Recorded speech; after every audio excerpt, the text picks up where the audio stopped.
Livro do Êxodo, capítulo de número 17. Vamos ler alguns versículos a partir do verso de número 8.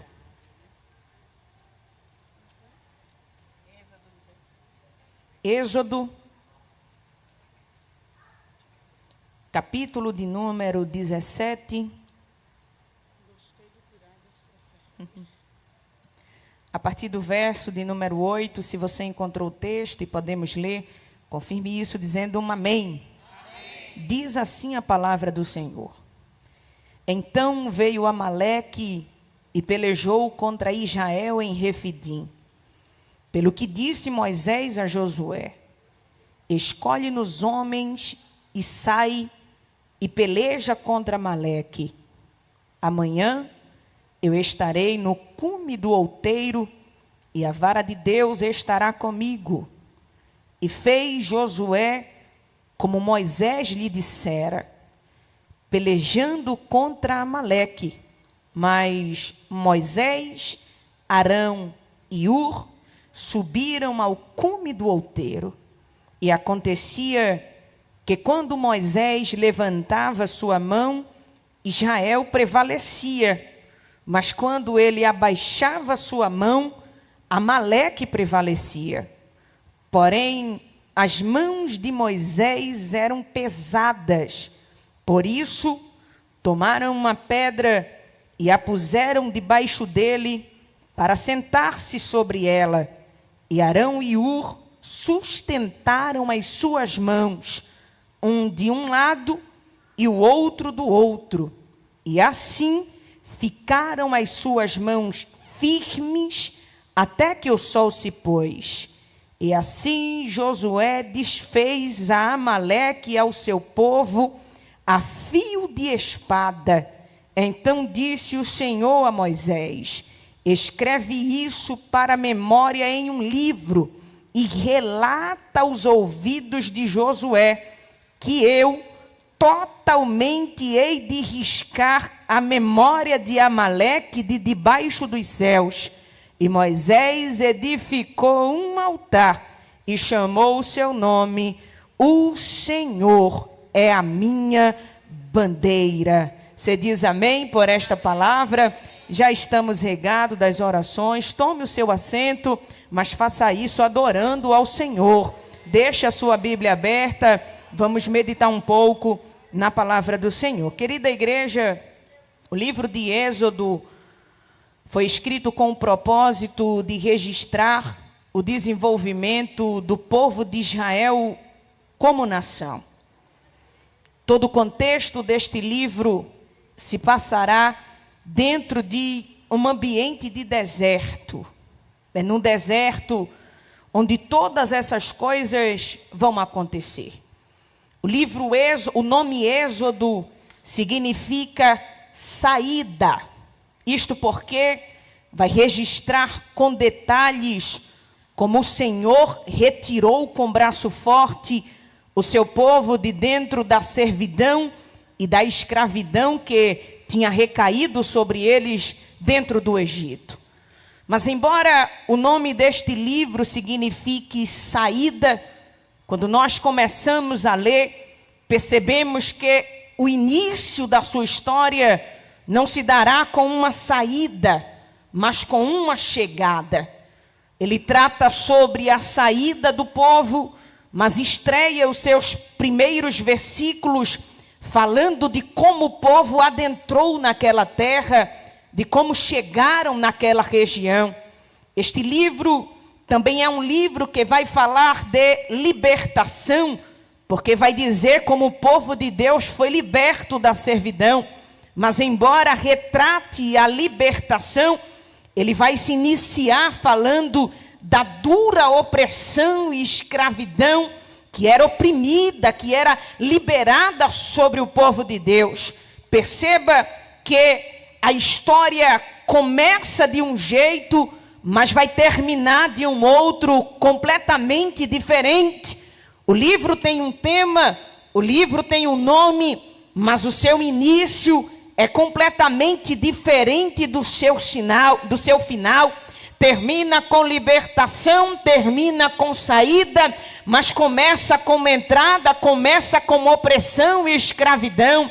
Esta informação é importante para a gente entender que começos não definem histórias. Começo não tem o poder de limitar ou decidir o final da história. A palavra vai dizer que o final das coisas é melhor do que o começo delas.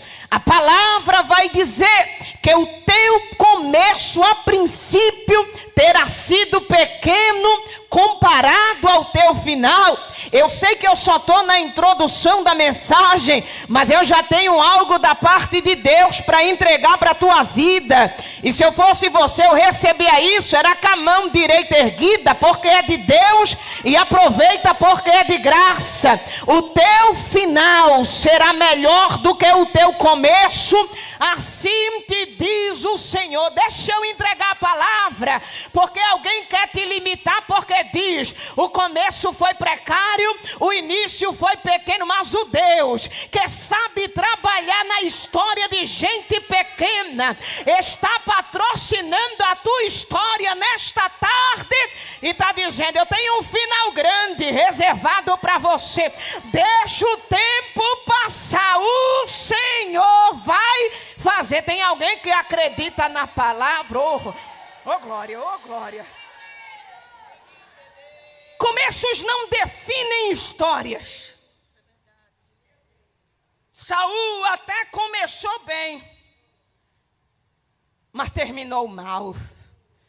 A Bíblia vai dizer que do ombro para cima ele se sobressaía, ele tinha prestígio, era a escolha da multidão, era o que mais tinha competência para o ofício. Começou bem, começou com prestígio, começou com uma aceitação do povo, era de uma família influente de condições, mas terminou de forma precária, na maior pobreza que um ser humano pode experimentar, que é a falta do Espírito Santo de Deus. Já Davi começou de forma precária, o bastardo da casa, o menor desprezado, o censurado pelos irmãos, o que foi achado cuidando de ovelha malhada, mas o final dele foi um final glorioso, extraordinário, porque começos não definem histórias. A história de Ruth também começou precária, catando espiga, esmoléu no campo de Moabe, mas a Bíblia vai dizer que o dono do campo estava olhando para a história e dizendo, começa aí devagarzinho, que eu tenho um negócio bom para te dar. Começou catando espiga, terminou como dona do campo que mendigou, porque começos não definem histórias. José também começou de forma precária, vendida como escravo dentro do Egito, mas terminou como o segundo homem mais importante da potência que era o Egito, porque começos não definem história. Ele é aquele que sabe escrever na linha do tempo, e tem coisa boa para você, tem coisa boa para você. Tem alguém que acredita nesta palavra? Oh, glória a Deus. Olha isso. A Bíblia vai dizer que quando o povo de Israel entra dentro do Egito, o seu começo é pequeno, o seu começo é precário. E depois que José morreu, o texto é enfático em dizer que o novo faraó, que agora governava sobre o Egito, não conhecia a história de José. Olha o que está acontecendo aqui. O novo faraó que governa não conhece a história de José. Na verdade, esta é uma informação importante, mas não é uma informação relevante. Até porque a garantia de crescimento e de saída do povo de Deus não dependia da vida nem da existência de José. Porque Deus não jurou por José. Deus não prometeu por José. Deus prometeu por si mesmo. Então, José cumpriu o seu ciclo de vida e passou. E olha o que o texto vai dizer: a história dele entrou em esquecimento. Alguém não se lembrou dos seus feitos, alguém não se lembrou da sua trajetória. É triste esta informação, mas independente disso, a palavra continuava de pé, a promessa continuava de pé, porque mais importante do que um faraó sucessor conhecer a história é Deus saber da história, é Deus ter em sua mão o controle da história, é Deus ter o conhecimento da história. Deixa eu te falar uma coisa nessa tarde. Eu não sei se alguém esqueceu a tua história, eu não sei se alguém esqueceu os teus feitos, mas ainda bem que você veio a este culto esta tarde, porque o Senhor te trouxe aqui para te dizer: eu conheço a tua história, eu conheço o teu passado, eu conheço o teu presente, e eu já sei do teu futuro. Permanece em fidelidade com o dono da tua história, porque ele sabe de tudo. Irmão, só se você puder me ajudar, fala como esse crente que está do teu lado, avisa ele, avisa ela, diz: Deus conhece a tua história.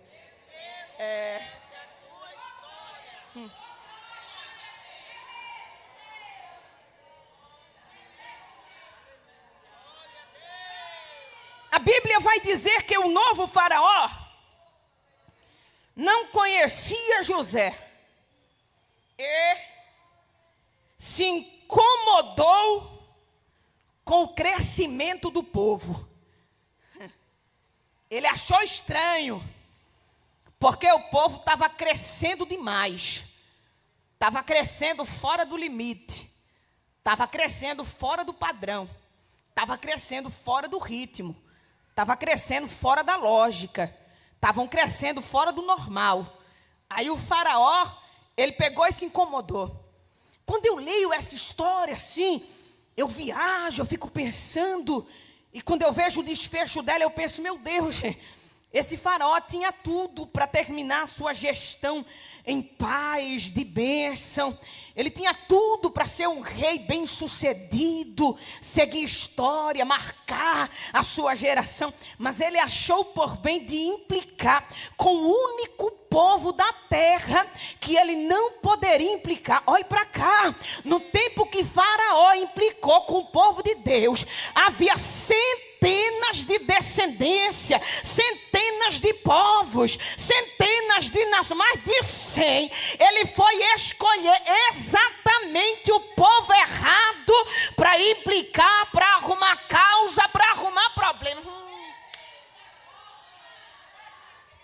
Aí ele disse assim: pronto, pois se estão se multiplicando, eu vou dobrar a carga de opressão, que é para ver se eles aguentam rojão mesmo.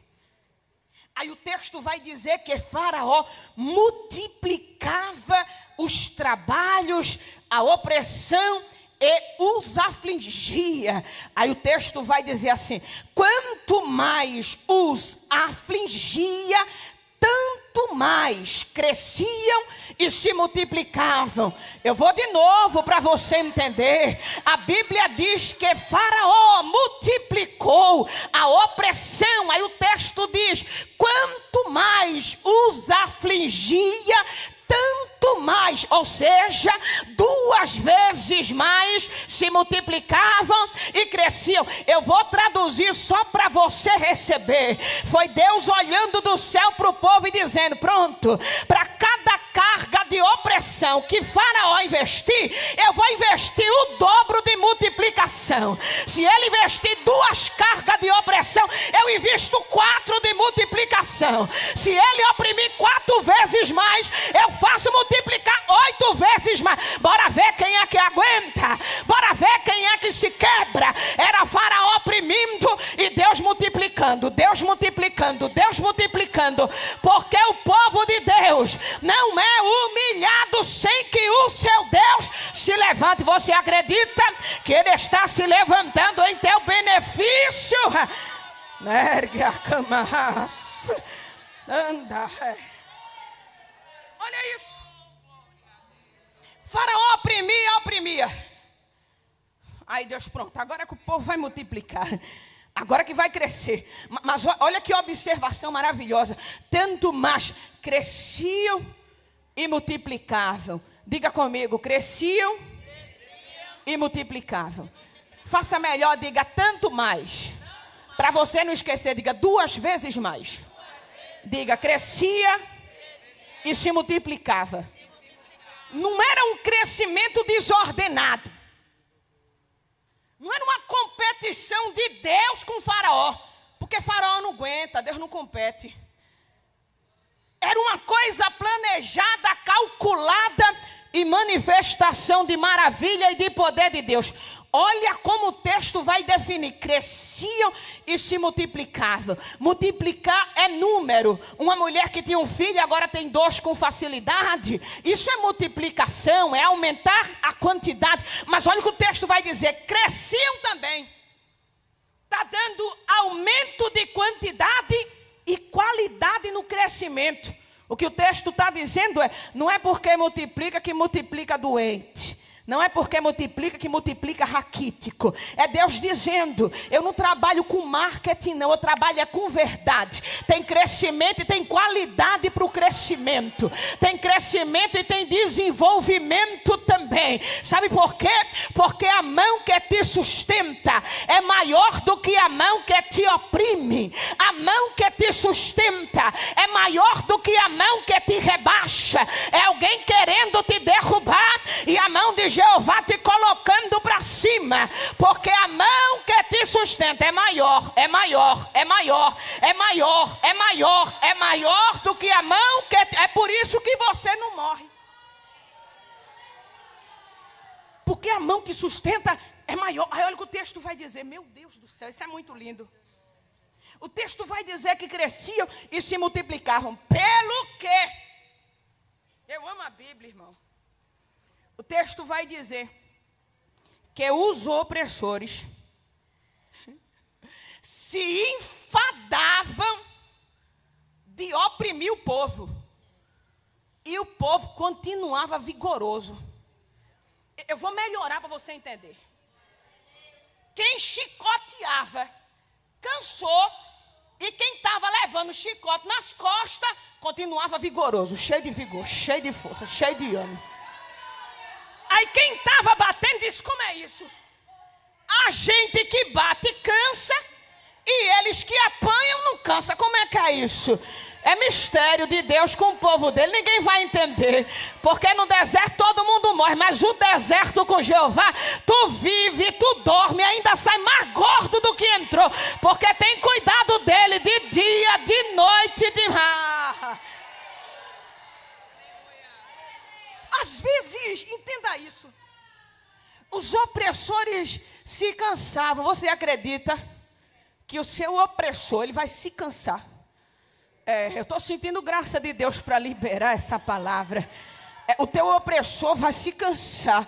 Vai se cansar de te agredir psicologicamente, mentalmente, fisicamente. Ele vai cansar, mas você vai continuar fazendo a obra. Vai continuar viva, vai continuar vigorosa. Por quê, irmã?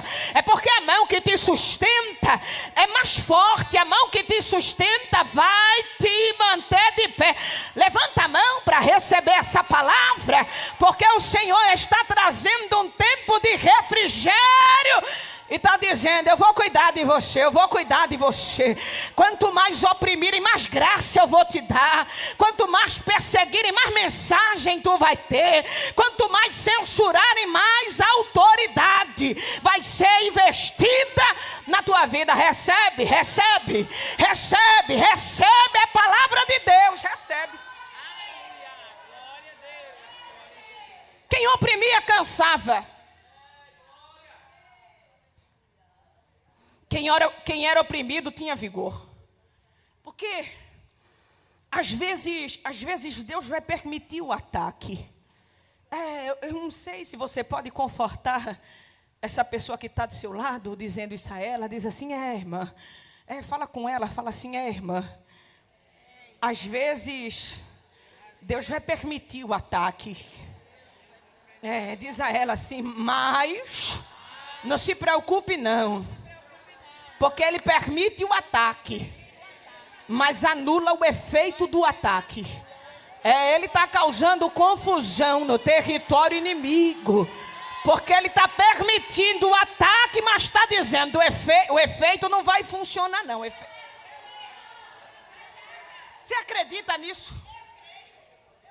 Às vezes Deus permite o ataque, mas anula o efeito. Olha o que o texto vai dizer, capítulo 28 do livro de Atos dos Apóstolos. Depois de uma terrível tempestade, Paulo vai ancorar em uma ilha chamada Malta. E o texto vai dizer que os bárbaros fizeram uma fogueira. E Paulo, para manter a fogueira acesa, vai juntar uma quantidade de vides, de graveto. Aí quando ele pega e se aproxima do fogo, o texto vai dizer que uma serpente, olha isso, fugindo do calor, e acometeu a mão. Diga assim: atacou. O ataque foi feito. Está pendurada na mão do apóstolo. Quem está fora está olhando e está dizendo: rapaz, esse cabo é um terrível mesmo. Vê mesmo. Fugindo de uma escapando de uma tempestade dessa. A justiça não o deixa viver. E esperavam que viesse a inchar ou a cair morto de repente. Por que eles estão esperando essa reação do apóstolo? Porque já viram aquele tipo de serpente acometer alguém e em poucos minutos alguém inchar e cai morto de repente.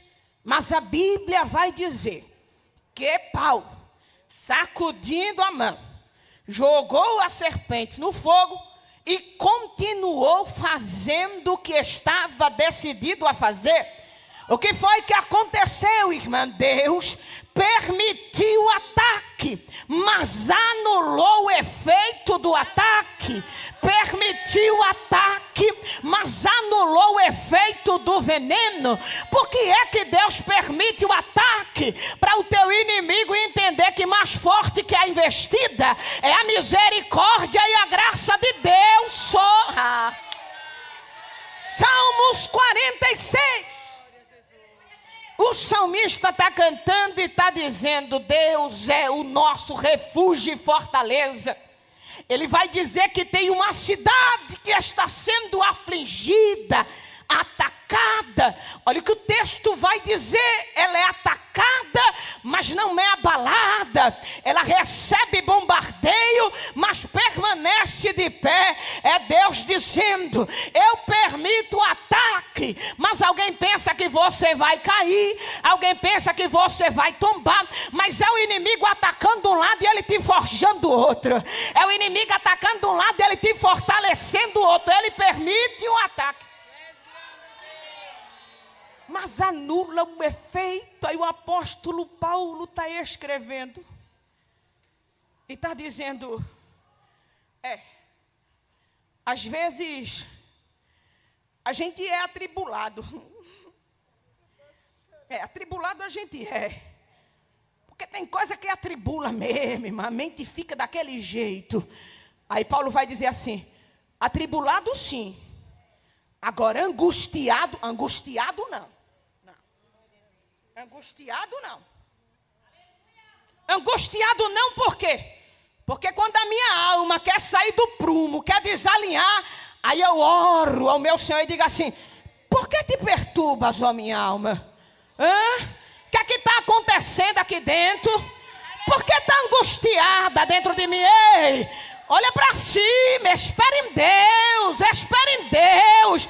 Eu ainda louvarei. Aí Paulo está dizendo: atribulado sim, agora angustiado não, porque eu conheço o caminho do altar, eu conheço a terapia da oração. Angustiado não, angustiado não. Aí Paulo está escrevendo e está dizendo assim: perplexo sim. Perplexo é surpreso, desacreditado. Bem, às vezes a gente fica, porque às vezes Deus promete coisa grande demais.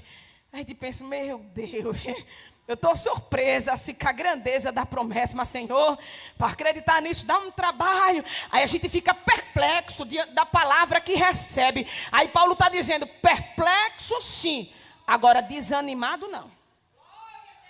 A gente não acredita porque a gente é falho, mas quando pergunta, a gente diz assim: Deus vai fazer sim. Ah, tu vai ver, capeta, tu vai ver, inferno, Ele vai fazer sim. Eu não tenho recursos, mas eu sei que é dele o querer, é dele o efetuar, é dele a vontade. Ele vai abrir porta onde não tem porta, vai fazer o deserto se encher de água. Perplexo a gente fica, agora desanimado não.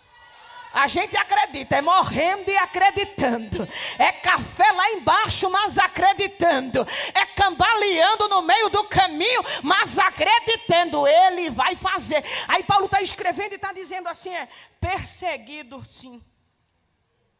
Perseguido sim. Que é cada filho de Belial que arruma problema com a vida da gente de graça. Irmão, às vezes a gente não faz nada de mal para ninguém. Aí alguém olha para do nada assim: eu vou perseguir. Tanta coisa para fazer, né? Uma pia de prato para lavar, um mato para capinar. Aí diz assim: não, eu vou perseguir ela. Eu vou perseguir a vida dela. Aí Paulo está escrevendo e está dizendo assim: perseguido a gente é. Agora, desamparado não. Desamparado não. Deixa perseguir, manda colocar perseguidor atrás. Por quê, Paulo? Pode perseguir, porque quanto mais persegue, aí mais Deus vê a necessidade de ficar do lado, dizendo: perseguido você, agora desamparado não. Aí o salmista está dizendo: e se entrar no vale da sombra da morte, não entra sozinho não, ele acompanha você lá também. Perseguido sim, agora desamparado não. Aí ele diz assim: abatido sim. Porque às vezes o ataque abate a gente, né, irmã? A gente fica meio desanimado, como de um matuto meio mufino, é fastioso, né? Dá um desespero, assim, uma tristeza. Aí Paulo está dizendo assim: abatido sim, agora destruído não. Destruído nada. Por quê? Porque com ele a gente é mais do que vencedor, rapaz. Ele ganha no final da peleja, mas ganha. Ele muda o resultado. Agora ele não deixa o seu povo destruído. Aí o apóstolo conclui dizendo: porque a nossa leve, depois disso tudinho, irmão, perseguição, atribulação, ataque. Aí ele está dizendo assim: isso é leve, é pouco, maneiro. Como assim, apóstolo? Porque a nossa leve, momentânea tribulação produz um peso de glória tão grande.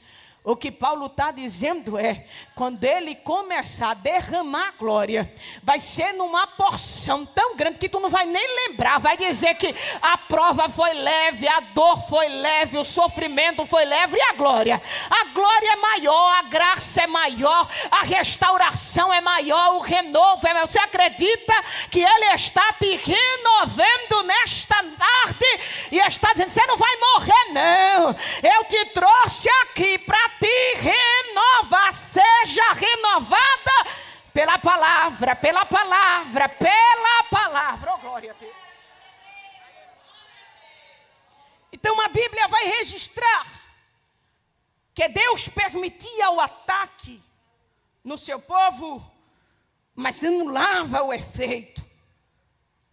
Do capítulo de número 1 até o capítulo de número 13, de número 14, o livro do Êxodo vai registrar o processo de entrada e de libertação do povo de Deus.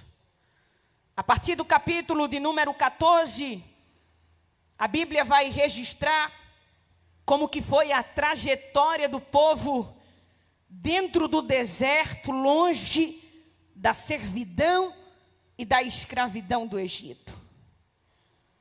É dentro desse contexto que a gente vê que difícil não foi tirar o povo de dentro do Egito.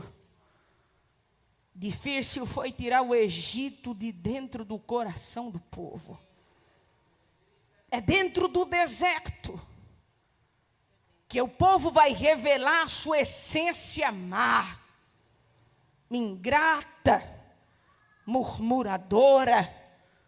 Mas é dentro deste ambiente também onde a gente vai ver que a graça de Deus é maior do que podemos calcular, do que podemos imaginar. No capítulo de número 15, o texto vai registrar a primeira batalha, ou melhor dizendo, no capítulo de número 17, o texto vai registrar a primeira batalha que o povo de Israel vai travar com o povo inimigo. Olha o que o texto vai dizer, que Amaleque veio e pelejou contra Israel em Refidim. Refidim quer dizer lugar de descanso, lugar de refrigério ou lugar de sustento. Olha o que está acontecendo aqui. O inimigo quer mudar a essência do ambiente que o povo está. Refidim, lugar de descanso, lugar de refrigério. O que é que o inimigo faz? Trava uma guerra. Aonde? No lugar de descanso, no lugar de refrigério. O inimigo quer alterar o ambiente, quer tomar o território, quer mudar aquilo que Deus estabeleceu, quer fazer do lugar de descanso um lugar de guerra, um lugar de batalha, um lugar de peleja. O que é que ele quer? Tomar um território onde tem paz, onde tem descanso, onde tem refrigério e fazer daquele ambiente um campo de batalha.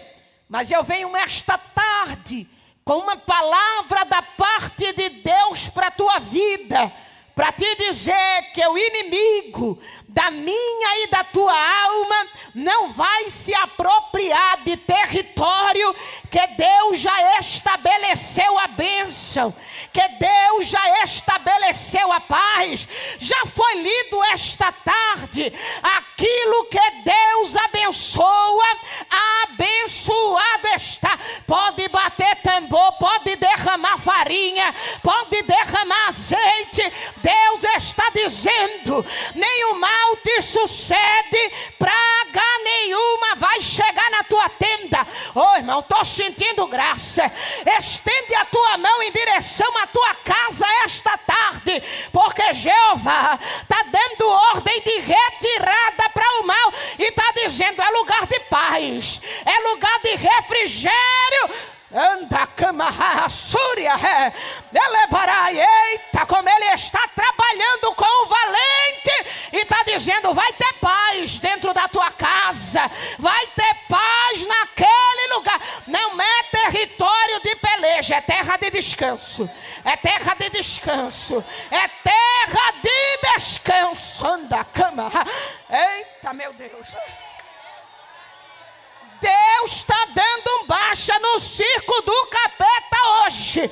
Está dizendo, desapareça, desapareça, vai ter paz, vai ter paz, vai ter paz, vai ter paz naquele lugar. Eita, ele está desfazendo de trabalho, oferenda, entrega encruzilhada, para perturbar a paz do lado de alguém.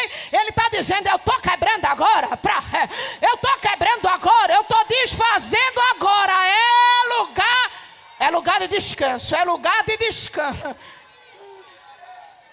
Ergue a cama, Súria, Alebaraia, Sorremia.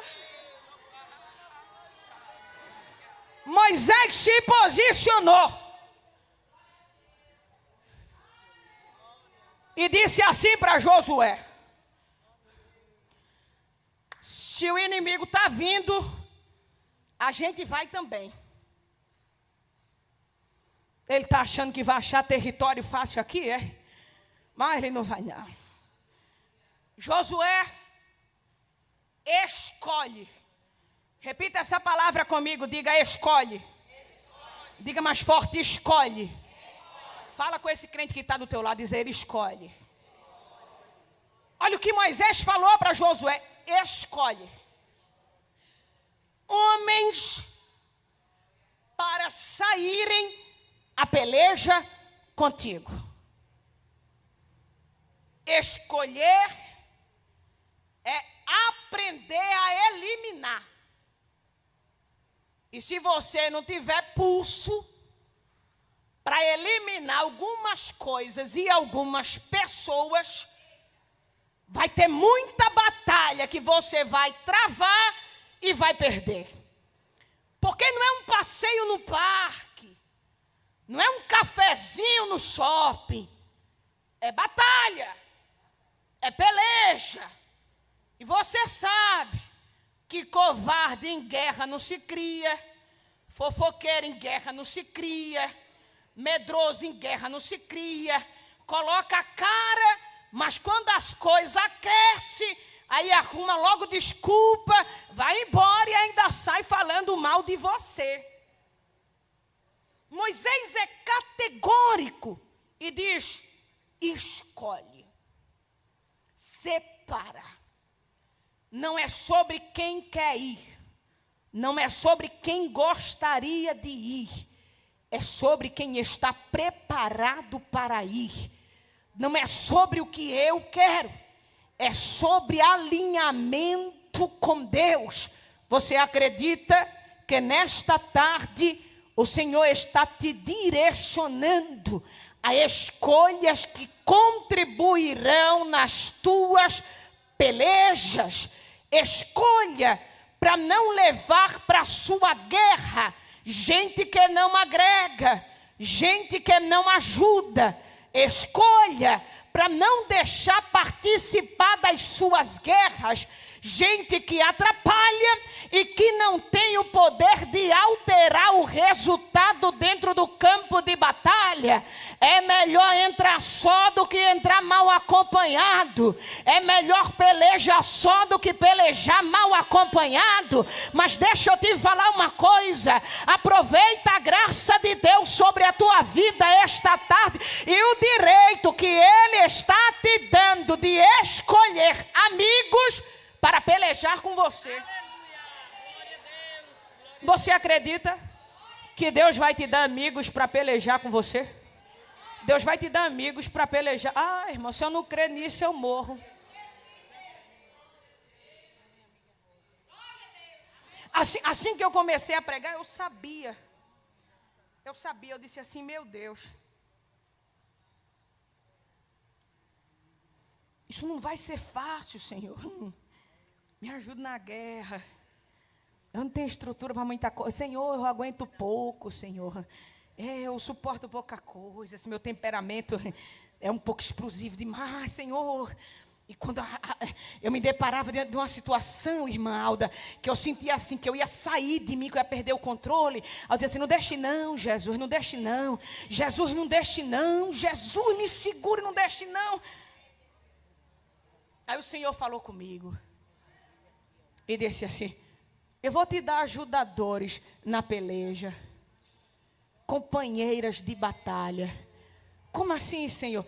É gente que ora mais do que você, que consagra mais do que você, que desce mais do que você, que na madrugada busca. Aí eu nem sei, irmão. Aí eu cheguei em um determinado lugar, aí uma pessoa disse assim: olha que bom, porque, meu Deus do céu, como Deus é lindo. Ela disse assim: faz mais de 5 anos que eu espero por uma oportunidade de encontrar pessoalmente você. Mas Deus tinha falado para mim, um dia eu vou colocar você de frente com ela.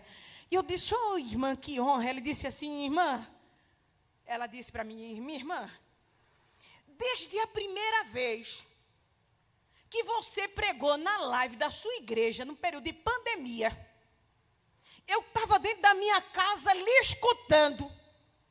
E quando você estava pregando, Deus falou comigo e disse assim, a partir de hoje, eu lhe escalei, você vai ser intercessora dela até o dia que eu mandar.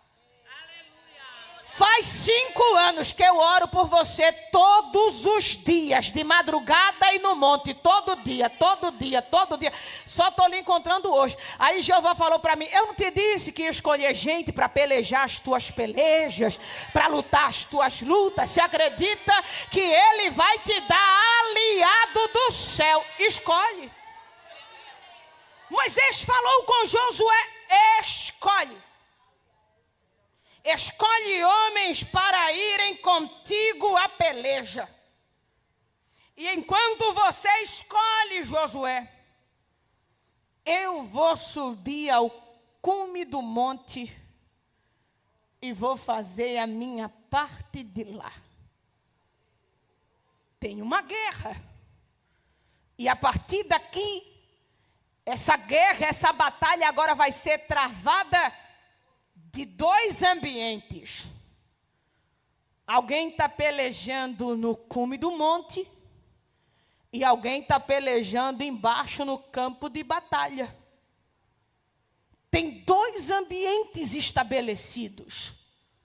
Um em cima e o outro embaixo.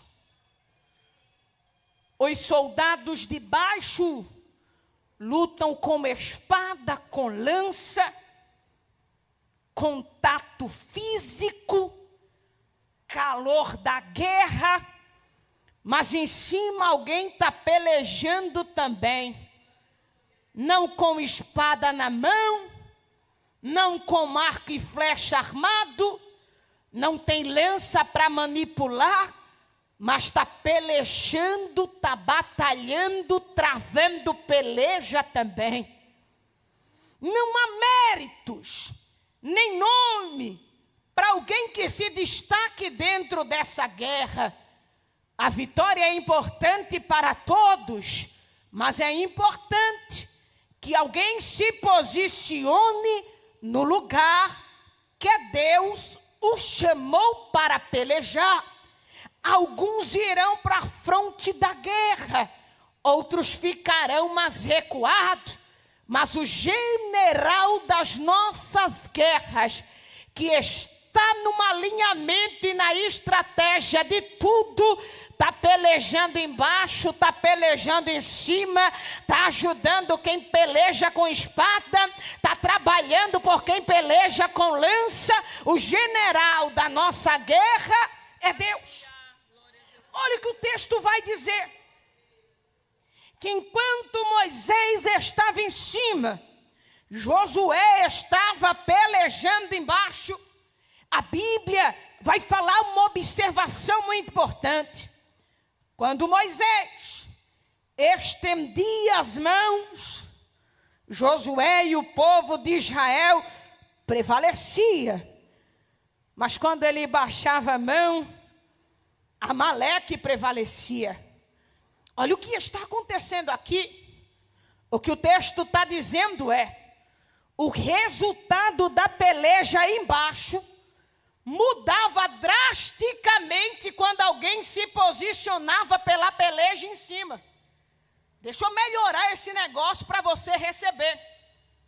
Tem peleja que é travada embaixo, vencida embaixo, conquistada embaixo, e ninguém nem imagina que o resultado não é do esforço investido na espada, nem do esforço investido no escudo. O resultado positivo da batalha embaixo é porque alguém decidiu se posicionar e se relacionar com as coisas de cima. Olha que coisa linda.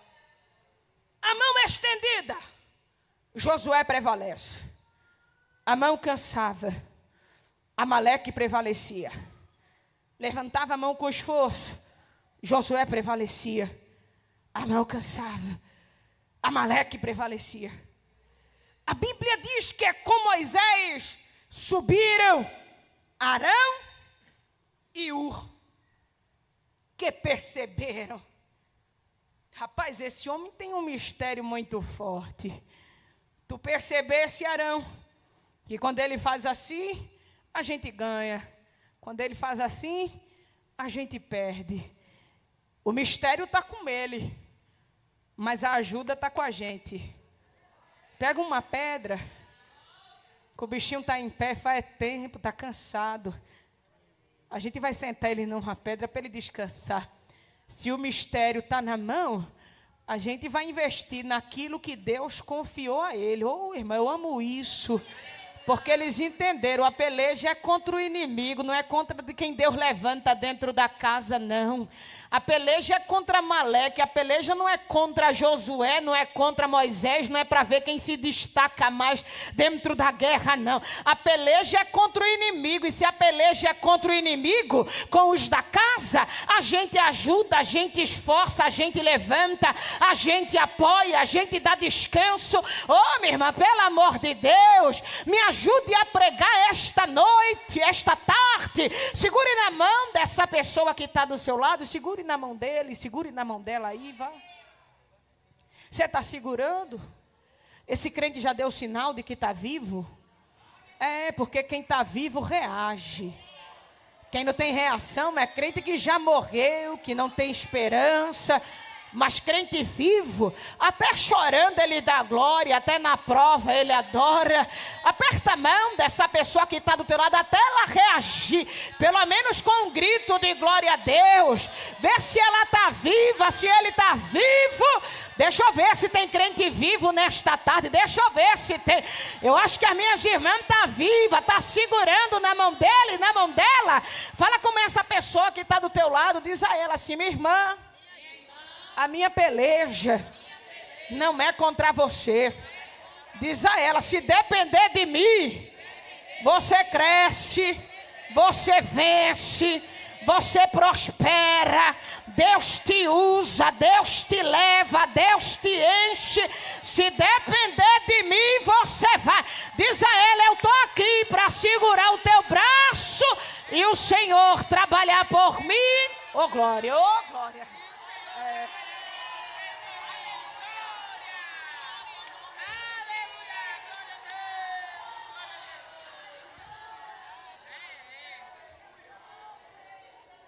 Porque guerra é assim.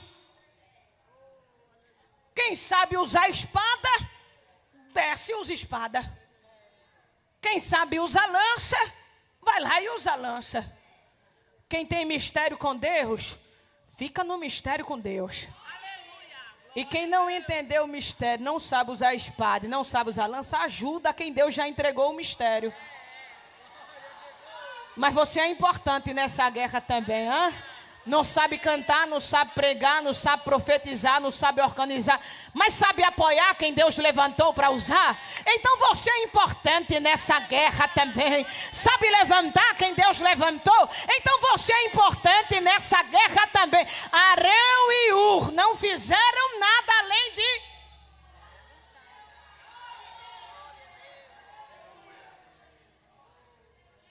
Sabe por quê?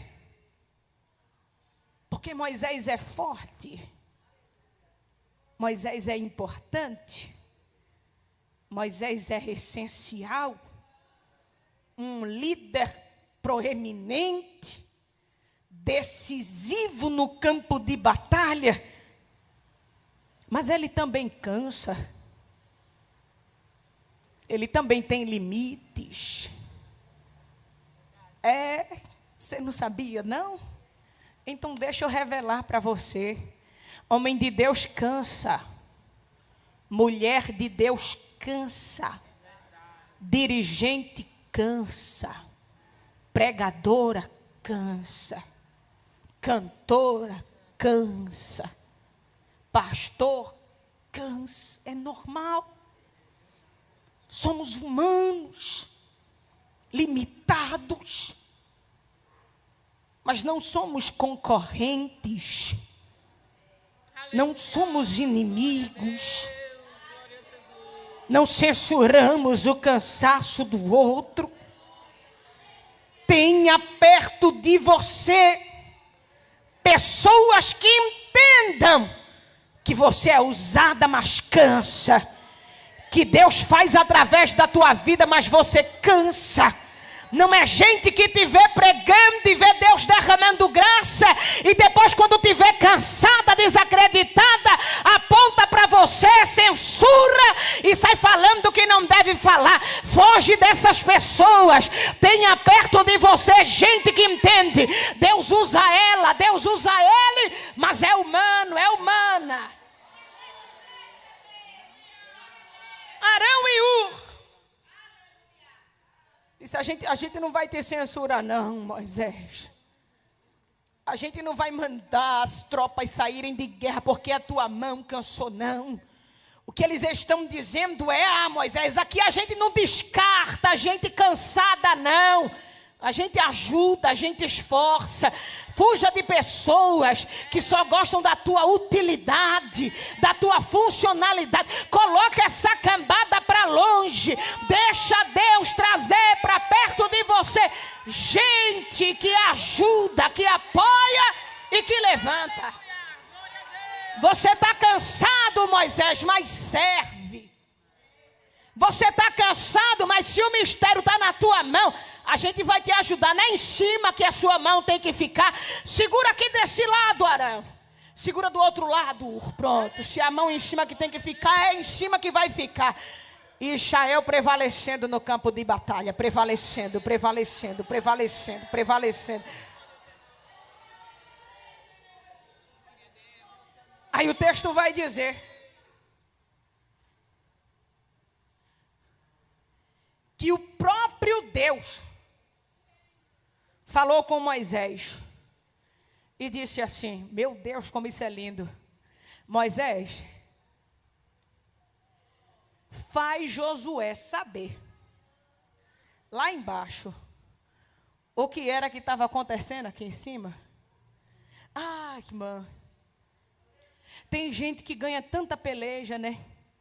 E nem sabe, nem imagina, nem supõe que não foi por causa do currículo dele, que não foi por causa da habilidade dela. É tanto filho de crente que eu vejo minhas irmãs agradecendo, fico feliz. Porque eu saí de dentro de favela também, eu sei como é isso. E eu vejo as mães agradecendo, eu não tinha dinheiro para pagar um cursinho, mas meu filho passou em medicina, passou em odonto, vai fazer advocacia, e eu fico vendo a mão de Deus, mas às vezes tem alguém que é ruim, a essência ruim, aí diz assim, eu passei porque eu sou bom, eu passei porque eu estudei, eu passei, tudo bem, teve a participação dele, mas o que ele não sabe, é que enquanto ele travava batalha embaixo, aí a mãe, que às vezes nem a 5ª série conseguiu fazer, estava dizendo assim, Jesus, Jesus, oh Jesus, abra a porta. Aí Deus diz assim, por causa de tu, mulher, eu vou abençoar os teus. Aí alguém recebe embaixo e nem sabe que está recebendo embaixo por causa do teu contato com aquilo que é de cima. Aí Deus falou assim para Josué, Deus falou para Moisés, faça Josué saber que enquanto ele estava pelejando aqui embaixo, você também estava pelejando lá em cima.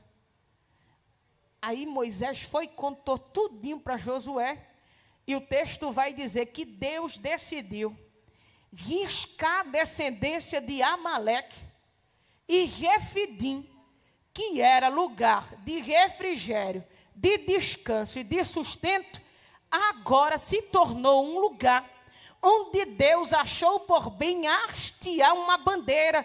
E Moisés disse, a bandeira foi hasteada e o nome é, o Senhor é a minha bandeira. Olha isso. Alguém pensou que o território ia ser tomado. Alguém pensou que o descanso ia ser interrompido.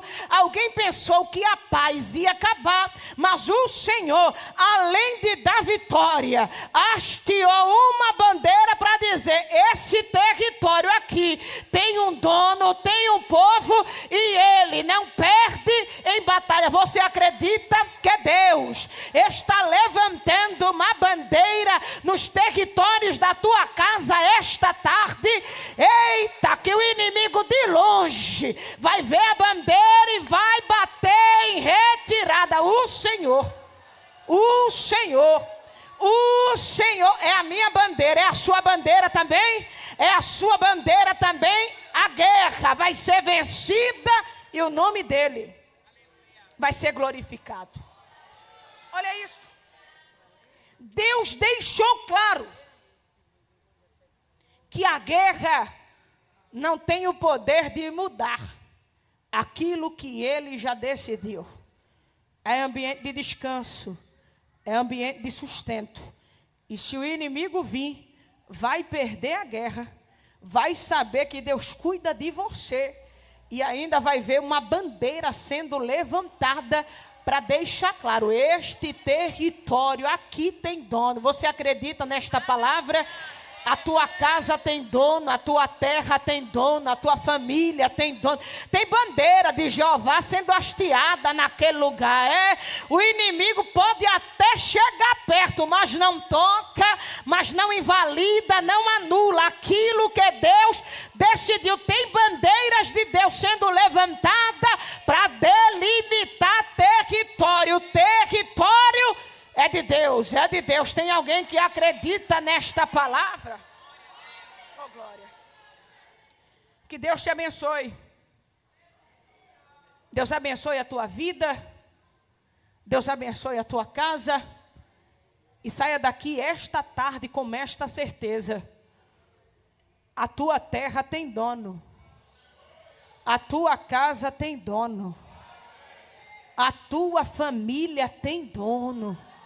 Você pode até ser pequena, mas você tem um dono. Você recebe a palavra? Que Deus abençoe você.